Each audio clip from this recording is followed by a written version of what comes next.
What kind of a cell are you? In today's episode, Renee McKenna describes herself as a cell within a larger body. She is a therapist cell.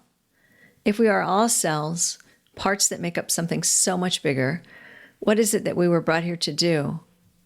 What kind of cell are you? And what does that have to do with suffering? Hi, it's Margaret Maloney, and welcome to the Dhamma podcast. I'm a Buddhist practitioner out here in the world, having experienced the loss of my loved ones and knowing how much my Buddhist practice helped me on my grief journey. And now, together, we have this safe space to discuss death, dying, grief, and the Buddhist teachings that help us really understand attachment, impermanence, being compassionate, being death ready, what it means to live a life so that we can have a peaceful death. Yep, it's a big topic, and we're going to take it on together. Let's go. What if suffering acts as a compass, guiding us towards areas of our life that require care and attention? Suffering signals us that we are out of alignment with our true selves, and we need to course correct.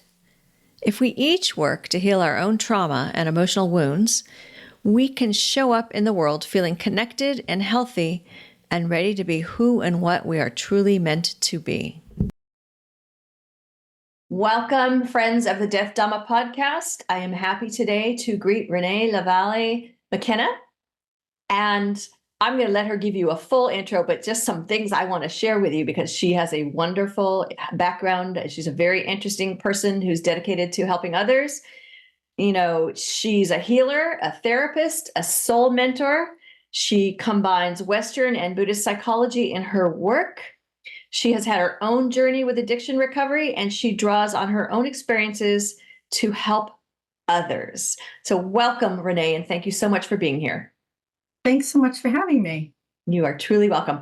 Now, I would like to offer you the opportunity to augment, correct, add to the introduction that I just gave you. Oh, I think that's a pretty good introduction. I don't know if I want to add too much more. Well, it'll probably come out as we talk. So, is there anything you want to tell people about where they should find you? Sure. So you can find me on my website, reneemckenna.com. I also teach on Insight Timer on a regular basis. Mm-hmm. I have a lot of free and low-cost materials, including a book, Allies and Demons, Working with Spirit for Power and Healing, which is a book and guided audio, so people can do the spiritual psychology work that I offer for healing and growth without having to come and pay for sessions from me. So that's available on Amazon and on Audible. Got it. Right. Great. Accessible to everyone. Thank you so much. Okay, now I'm going to start with a basic. And I'm not trying to be tricky. This isn't like a pop quiz on Buddhism, which you don't need anyway. But I've found that each of us might have a different interpretation of expressing the second noble truth, that there is suffering or discomfort or dis-ease. And so I would like you to level set for yourself, for us. How do you describe this second noble truth? That life is suffering. Well, my relationship with suffering is that it is part of the compass that we get here on a soul level. Mm-hmm. And the other aspect of that compass, which I think is the arrow part, is joy and fulfillment. And so suffering lets us know when something needs attention or when we're out of alignment. It's like the guardrails of life, as far as I'm concerned. Mm-hmm. And again, joy and fulfillment are the highway that we all want to get into. And so I think we all have, there is a bit of a difference between pain and suffering, because pain, again, is part of that guardrail. Suffering, I think, is when we're attached to scraping against the guardrail, rather than being willing to course correct as a result of pain. But I believe that all pain can be healed to some extent. And certainly that's what my life path and my work has shown me. Thank you. That's a very helpful analogy, that the guardrail, because I'm picturing that, and it's like every once in a while, like you said, you scrape the guardrail, and it's a fairly decent warning to do some correction. So that's a really nice analogy. Thank you so much.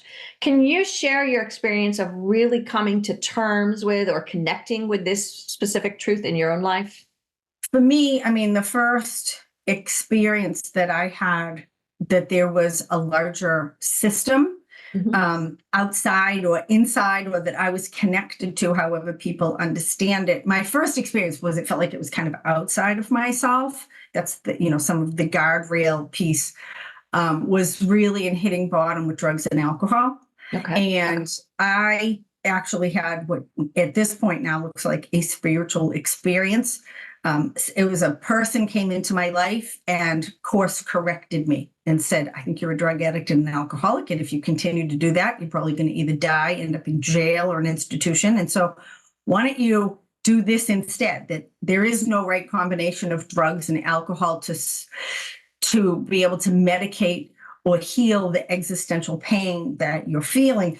And really, it's about facing our fears and our pain that bring us into healing and transformation rather than trying to run away from them. That was a completely different life perspective. And I had spent most of my time, and certainly it was part of my family and my culture, to run away and medicate my pain and my suffering rather than to face it. I didn't believe there was anything that could be done about it.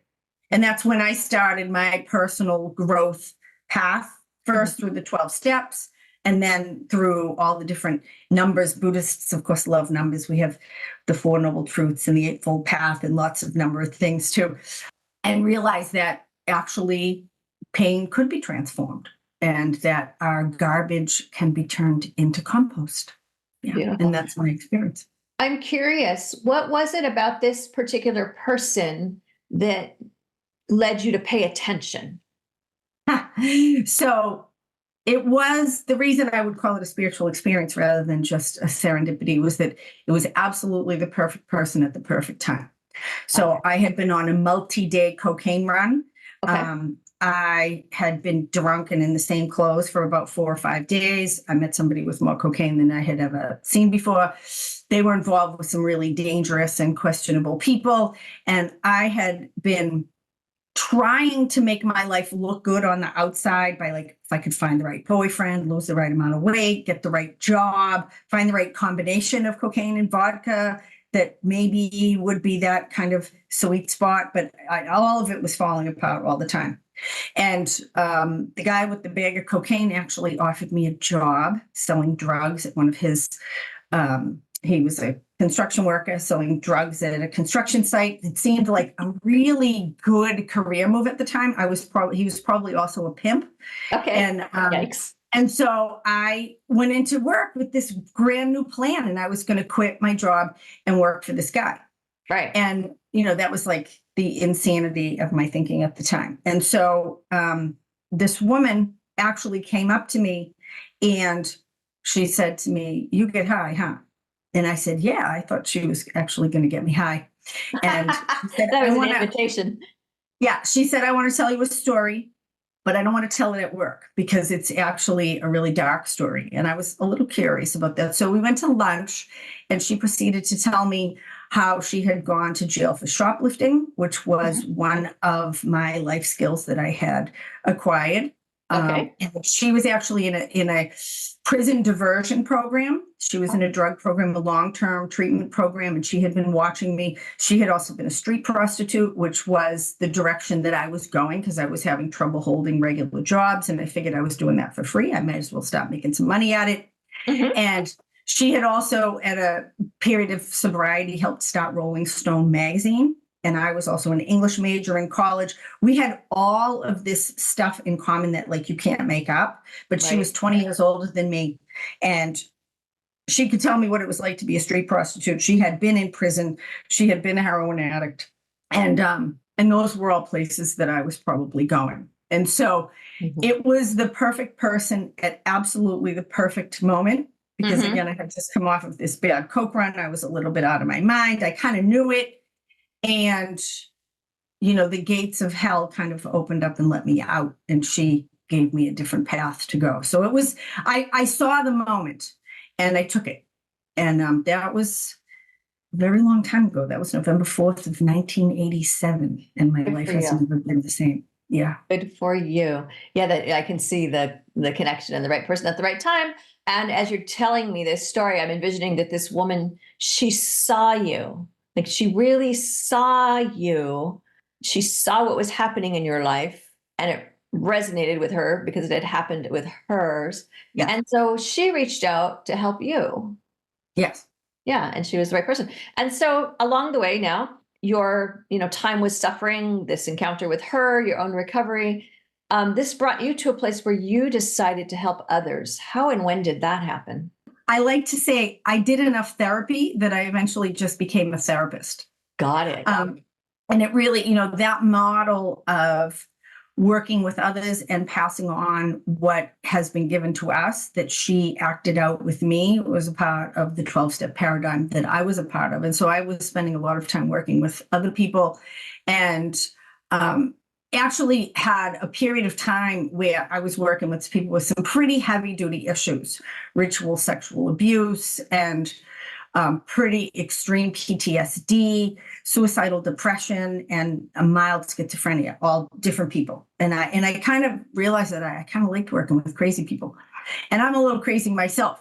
So I started to ask the universe to show me how to be of service in the world. At that point, I had been cleaning houses for a long time. That was was excellent work. It was chop wood, carry water work, very informed by Buddhism, actually, Yes. because my overly ambitious ego and view of myself hadn't actually brought me joy. And so I became willing to just live a simpler life and to practice being happy with what is right now. And I was pretty happy cleaning houses. I did it for a very long time. It was one of the best jobs I ever had, but it wasn't the use of all my gifts and talents. So eventually I kind of decided, maybe I should, help crazy people intentionally. And so I started to look for a graduate school, and there was another whole series of serendipities that happened that ended up bringing me to California to a graduate school program. But that's actually not the work I do. I started cleaning houses again in San Francisco to work my way through grad school. Sure. And this woman asked me to clean her house. I went in and she said, "Oh, and this is my therapy office. And I do a kind of alternative kind of therapy. So if you hear funny noises, don't worry about it, but don't clean in that room if the door is shut." And I asked her what kind of therapy she did. And she said it was a blend of hypnotherapy and shamanism and Buddhism.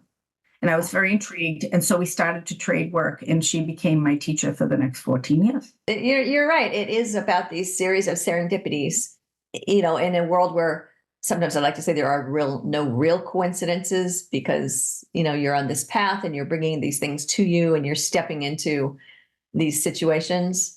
Still, I think it's amazing. And so maybe now you would like to share, in what way are you working in the world now to help people with their suffering?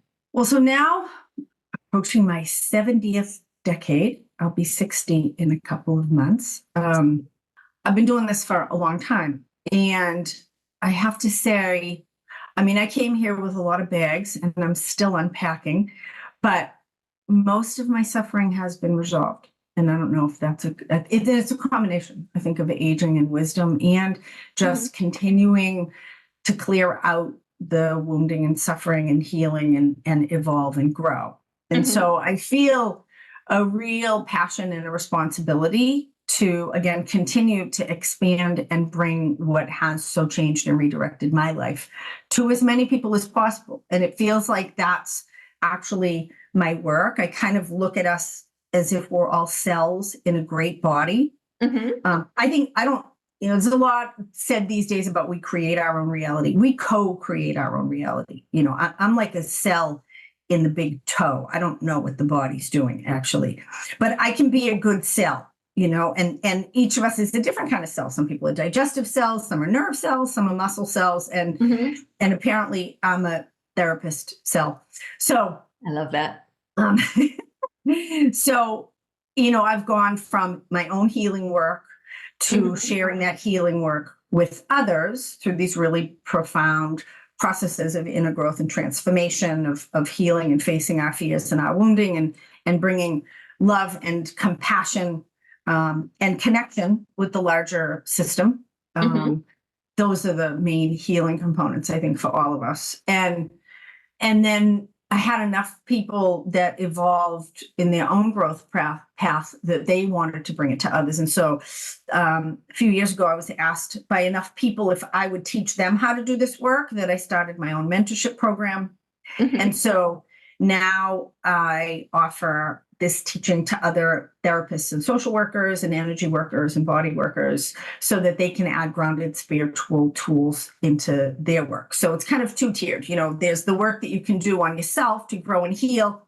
And then there's the work, if you're interested in continuing to expand, that you can do to be of service in the world and to others as well, which is really where the circle kind of completes itself. And we really see how our suffering can benefit others. And so I made a decision probably about 10 years ago. I did a retreat when I turned 50 and went out into the desert, which I like to do.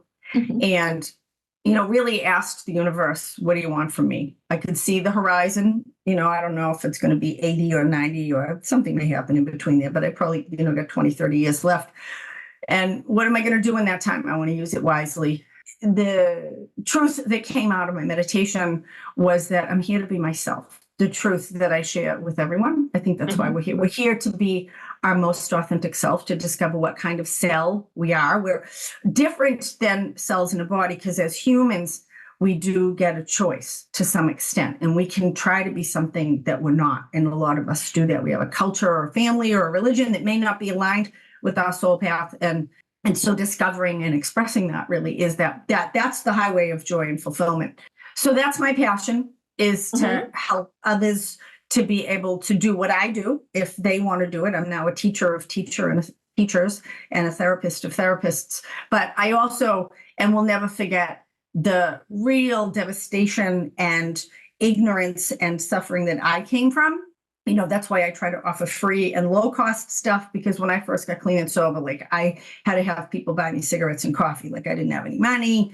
I didn't, I had to have sliding scales for therapy. And so I never want to forget where I came from, and to be able to offer, now I try to offer as much free and low cost stuff for people that are really just coming out of the pit. But I'm also aware some of those people coming out of the pit may end up being like me and may end up becoming master healers at some point as well. So I try to expand and offer. This just feels like the right thing to do. So my life work is to bring the spiritual psychology practices to all who need them. That's beautiful. And, I'm hearing these themes of your own work and continued work. And as you do your own work, then it makes you stronger and more able to help others, which is also an important part of your work. And if I'm understanding correctly, you're helping others so that you're leaving a legacy, a succession of healers, so that when the day comes that you may not be doing it anymore, there will be others who will follow in your footsteps. And then there are individuals who are coming to you who may not be healers, but are coming for the healing. Is it fair to say it that way? Yeah. And because we're all part of this great body or this larger system, really, I think, if we want to change the world, the best thing we can do is change ourselves. That's not a joke. Really, mm-hmm. the best thing that we can do if we want to make the world a better place is to make ourselves better, because that is the most direct connection that we have with the larger system, is our own consciousness level, our own behavior, and our own feelings and what we emanate into the world.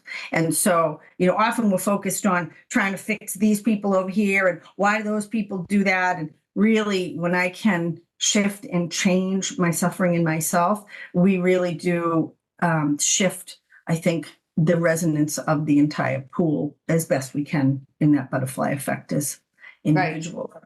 It's not just a bumper sticker. Sometimes there are these bumper sticker sayings, right, and t-shirt sayings that we see, and maybe they become cliches, but they sometimes are rooted in truth, and it is rooted in truth. What you said, if you want to change the world, change yourself. And it's so easy, I think, to get distracted by looking, like you said, over there. They need to do this. They need to be that way. And that's just a distraction. If I find myself doing that, that I need to hold up the mirror and go, and what do you need to be, Margaret? What do you need to be doing? Because what I don't need to be looking at other people and saying what they need to be doing. And so I appreciate that perspective. Do you think there's a common theme? So people who come to you for the healing, do you feel like there's a common theme of the source or root of suffering that they're bringing when they come to you? I really have come to believe, the humans are having a human experience, and we're all the same model, actually. It's funny. I was talking to my partner about this recently because he's very into cars. And I was saying how, well, cars are all the same. And he said, oh, no, they aren't. They all have they have different engines. They can have different drivetrains. Humans all have exactly the same parts, unless there's some huge, we get, huge birth defect or something like that. We all have two kidneys. We all have two lungs. We all have two eyes, and nose, mouth. Like, really, the systems are all identical. And a lot of our life experience is similar too. And for me, I think the root of human suffering is disconnection. Disconnection? Disconnection. I think that the story of Adam and Eve in Genesis in the Bible is about disconnection. It's about our experience of feeling disconnected from Eden, from the larger system, that we walk around here and we can easily not feel connected, not cared for, not like we're apart, unless, and this is the beauty of Buddhism, we can really look deeply, that we are breathing in and breathing out the air every moment, that we're held to the earth by gravity, that we have water flowing through every cell of our body, very similar to the water in the ocean. Like, we are elementals, but we don't think about it that way. And our consciousness is such as that most of us, I think the greatest fear of most humans is being unloved and disconnected. And if you boil down people's anxieties, their depressions, their dysfunctions, it generally boils down to an existential experience of disconnection and being uncared. That resonates. Yeah. And so that's what all spiritual practice is about. Connection. It's all about get still. Stop doing stuff. Almost all spirit, meditation, prayer, it says stop. And when we do that, we can start to experience, not to think about it, we can start to experience the peace, the connection, the compassion, the care that is there for us on the deeper level. And that's really my practices in spiritual psychology are a little bit more active than that. I use what I call inner journeys, which are based on the shamanic journey to work direct. But it is about having a direct experience of nature, of larger system, however people understand it, whether it's through aspects of divinity, aspects of nature, aspects of the own higher self, that's available to all of us. But it's in our body. It's not in our mind. When we can, and then when we can quiet the mind that has all these stories about being disconnected or fear, then we can actually feel the connection that's here. And that's completely transformative. It has been for me, and I observe it in the many, many, many people I've worked with over the decades. And I'm thinking a couple of things have come to mind. One of them is not a very cheerful example, but I think of sometimes people who engage in mass shootings, that they're definitely feeling a disconnection from people around them. And that's why they are able to, engage in that level of behavior, because they are feeling separate and other and not connected. And so that's something that's, coming up for me as you're speaking. And then the other thing is that sometimes in addiction, perhaps some of the root of what people are looking to numb is disconnection, not feeling loved, not feeling good enough, lots of different things. I definitely don't want to trivialize that. No, it iterates in a million, and it's not like people don't have that experience on a human level. Abuse and neglect and trauma, those are all very real things. So second, that's that existential disconnection is, in some ways, that's like a meta perspective, and it takes a lot to be able to see it in that way. It's more of a philosophical experience about, or perspective on that. But for me, really, what I mostly deal with is people's unresolved emotional issues, which present as some kind of trauma. And a trauma really is any unprocessed, frozen experience that people have that causes them suffering. And we all have them. We all have unresolved emotional issues. Yes. And resolving them is, for me, that's really what my work is all about, resolving unresolved emotional issues. Okay. Now, kind of on this topic and related to what you were saying earlier about kind of doing some of the self work, I've had two different teachers remind me of a saying, which is, you can't give what you don't have, which was, a call for me to deepen my resilience and my resourcefulness in my own way to be with other people. And that is also a call for being able to act with equanimity. And I wonder, what do you do? What are some of the practices you engage in to help with your own building up of your resources and giving yourself the ability to act with equanimity as you're helping people around you and you're seeing suffering and trauma? What helps you keep your balance? So you just said a lot of different things. I know. I realized as I said that. So maybe I should break that out. Okay. First, I can break it out if you want. There you go. Help me out, Renee. Thank you. So I actually disagree with that idea that we can't give what we don't have. Okay, cool. Let's hear that. Yeah, that's not my experience. Okay. I had tremendous self-hatred, but I did have compassion and love for others. And it was really through the compassion and love for others and doing acts of selfless service, learning how to be a good friend, and that I actually developed self-esteem. It was through I developed self-esteem by doing esteemable acts. So my self-love was earned within myself by loving other people. Okay. That's my own experience, and people have a different experience. And my second recovery after drugs and alcohol is codependency. Okay. And enmeshment with others. And so it was really, and it was how I was trained. It's certainly epigenetically in my family. And I think for most women, it exists, for millennia, actually being codependent, being enmeshed with others was actually probably on a tribal level a healthy thing. And there was a bit of a hive mind. Everybody was feeling everybody's feelings. At some point, we've outgrown that now. And certainly I can own property and vote and do all kinds of things that women couldn't do 100 years ago. We're in a different place now. And that what might have been healthy in certain family systems, or at least a survival skill, now is actually a pathology. So in caring for others, overly caring too much, loving too much, trying to do other people's work for them, being so aware of other people's suffering and wanting to help them heal so that they didn't suffer anymore. But really, as I looked deeply at that, it caused me tremendous suffering because they weren't doing what I wanted. They weren't healing themselves. And then I would suffer because they were suffering. And that's where really I came to codependency recovery, and to understand, although yes, we all are, and there's interbeing and interdependence with all of us, I don't need to feel your suffering and your bad choices. And when I'm doing that and you're suffering and then it makes me suffer, I'm actually wanting you to get better from a selfish motive. Because if you suffer, then I suffer. So I actually want you to get better, because if you feel better, then I'll feel better. And I didn't know how to separate myself out, right? So Does that make sense? That's what I had to see.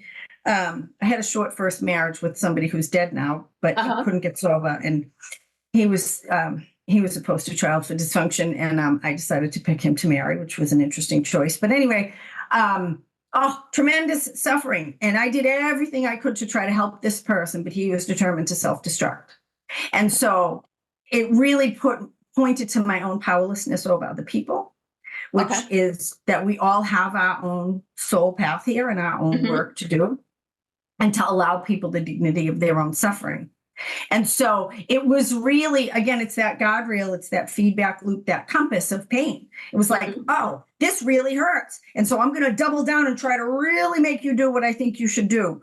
And then it hurt twice as much. And then I finally had to let go. I get that. And that person did go and self-destruct, but they didn't have to drag me down with them. And then I had to look at this different experience or perspective of allowing people their own path. And just like I had pain is one of our greatest teachers. If I didn't have pain, pain is often what makes us willing to change and grow. Mm-hmm. Intellectually, we might know we need to, but until it hurts more what we're doing than going into the unknown, then a lot of times we won't go into the unknown because the fear of the unknown is greater than the pain that we're in. It's usually only when the pain that we're in is great enough that not for everyone. And I've certainly, hopefully, outgrown that model and now grow and change willingly and more willingly with less pain. But for a lot of people, they really need pain. And once I understood that, the idea of protecting people from pain in itself became problematic. Like I saw, if I'm trying to relieve other people's suffering, I actually may be interrupting their process of learning and growth. Because if I didn't crash and burn as a drug addict and an alcoholic, I probably would not have done all of the really difficult things that were necessary to get clean and sober in a sustained way. It was a huge wisdom shift from me that trying to mitigate other people's suffering, trying to pad their difficulties, usually of their own making, was actually in the long run extending their suffering, even in an unconscious way. That I thought that loving people was about making them comfortable. And now I understand that loving people from the perspective that I have now is really about helping them to grow, which may be uncomfortable, at least in the short run. And so I've become more and more willing. In fact, my work a lot of times is to push people into their discomfort, not so that they'll suffer because I'm a masochist, but because, or a sadist or whatever that, right. But I do it because I know that when you can face those things that are difficult, just like lifting weights, it's friction that makes us grow stronger. I'm thinking of the theme of intention, right? The Buddhist idea of intention of why you're doing something. And so what's coming up for me as you're sharing is this is going to be simplistic. If I'm looking at someone and they're crying, do I want them to stop crying because people that are crying make me uncomfortable and I want it to go away? Or do I want them to be able to deal with the source of their crying? And so I think it comes to the intention of why we want to help someone with their suffering. And I think what you're saying is, it's not our job to stop that person from crying to make ourselves feel better. Sometimes you have to let somebody have their path, which is going to include suffering, because it's not about us, you or me. And there's someone I spoke with one time who talked about, you need to meet people where they are. Well, and also my experience is now that we are in a system that is about healing and creativity and evolution. Okay. I think, this is a plane of evolution that we're on right now. Everything is expanding and continuing to grow in complexity. I mean, it's obvious if we look at what's been happening in the last 50 years in technology, we're growing in complexity, but, even in the biosphere, since I was in high school, it was funny. We were just looking at the periodic table of elements and, there's 15 or 20 more elements than there were when I was in high school. I'm like, what? How did that happen? Where did those come from? Right, where do those come from? So we keep discovering more and more complexity just in the natural world, right? And there's an experience that the universe is expanding, at least at this point. So expansion and evolution is a part of the kind of practical, physical, spiritual laws that we're involved in. And I've really come to trust the system. My body knows how to heal itself. I just had a full knee replacement about 7 months ago. It was a horrible recovery, I have to say. Oh, I'm sorry. It was so hard because I kind of think I'm a superhero and I think that I should be able to do stuff very, very quickly. Okay. They told me it would take 6 months. They were right. 6 months almost to the day. And it was great. And I can walk now. I did a 2-mile walk. Yesterday, I couldn't walk 4 blocks 7 months. Oh, wow. Anyway, no, it's amazing. But so it's a radical surgery. They cut the ends off of 2 of the biggest bones in your body. They take your kneecap off. They scrape it. They bang with a hammer, brand new components into both of those ends of the bone. It's radical. And the body knows how to heal that. It seems like that would destroy your leg, right? No, it does. But you cut yourself and the body knows how to rejuvenate. It knows how to create new tissue, scars. The capillaries will reconnect each other. The nerves can regenerate, right? So that exists on all the other levels as well. It exists emotionally, it exists spiritually, it exists relationally, that we have this capacity, not just healing, but also evolution and strengthening ourselves if we orient ourselves in the right way. Like I said, I'm almost 60 years old. I'm a weightlifter. Like I lift heavy a couple times a week to get stronger. And you can do that until you're 80 years old. There's people 80 years old doing deadlifts of 400 pounds. There's not a limit to what we can do, at least as long as we're alive, of growing and strengthening ourselves if we create the right conditions. What are the things that I do for myself? The first thing really was to reorient my relationship with suffering, both myself and others. And again, realize that the suffering is not the problem. The pain is not the problem. The pain points to the problem. And the problem is some kind of guardrail or dysfunction that needs attention, whatever that is, whether it's physical, mental, emotional, relational. Generally, pain is calling for some kind of change. What that change is, we have to look deeply. We have to be present to really look at what the root cause of the issue is, and then what's the wisdom, what's being called here to fix it or to reorient or recalibrate ourselves, right? So when we're just working with the suffering itself, relieving the suffering, I did that as an addict. I was all about relieving suffering. Thank you very much. I'll medicate that baby. So, and that did nothing. It did not solve the deeper problem. So the first thing really is to realize that and to respect other people's paths, and that my role is to help them, even as a good friend, as a mother, as a partner, is to be present and respectful of other people's process that I may or may not understand, to allow them their suffering and their soul path and their soul journey, and to be as grounded and compassionate and honest with them as I can from this place of loving being. My intention is their spiritual growth, even if that's uncomfortable. So that's the orientation of protection, I suppose. Like that in itself, compassion is the safest place to be. Okay.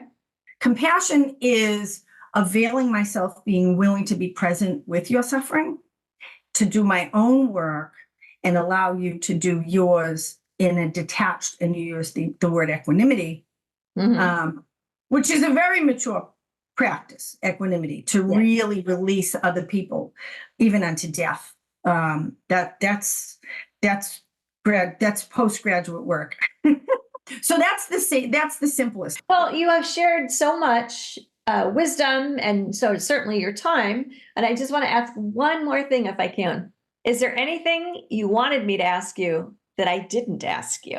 I just like to check in at the end when I speak with people, because sometimes maybe there's something that you wanted to be able to share with the group that you weren't able to share. Oh, I know what I'd like to share. This is what I'd like to share. I look forward to 60 to 80 years old being the happiest, most fulfilled, and most productive years of my life. And I really think that culturally, we aren't told that enough. And there's a terrible myth. I have a lot of young people in my life right now. And there's a terrible myth that life ends at 25 or 30. And I'm going to tell you, you could pay me money to be 25 or 30 again. And I'm on fire and killing it and happier in every area of my life than I've ever been at 59. That is beautiful. I'm putting that out there. That's beautiful. Thank you. I love that. And thank you so much for giving us your time and your brain space. I've got books for you, starting with Carpooling with Death, How Living with Death Will Make You Stronger, Wiser, and Fearless, the book that got me going and helped me to discuss going through the death of my loved ones, followed by Sitting with Death, Buddhist insights to help you face your fears and live a peaceful life, based on Season 1 of the Death Dhamma podcast, and just recently, Enlightenment Unleashed, how your pet can lead you to spiritual transformation, because during our lifetime, we may see the rising and ceasing of many pets, and we love them like they are our family. Find these on Amazon.com or come see me at MargaretMaloney.com. You've been listening to the Death Dhamma podcast with your host, Margaret Maloney. Thank you so much for being here. Come find me on margaretmaloney.com, margaretmeloni.com.